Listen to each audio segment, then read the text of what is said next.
আমার বিলম্ব না শুনুন রাজা মহাশয়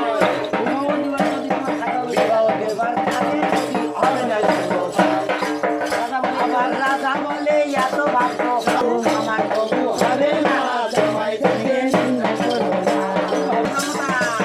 বয়সীর হবে দামতা ভাগ্যে হবে তা নন্দিনী তোমার ওই আবার মামাকে যে বলি মামাকে যে বলি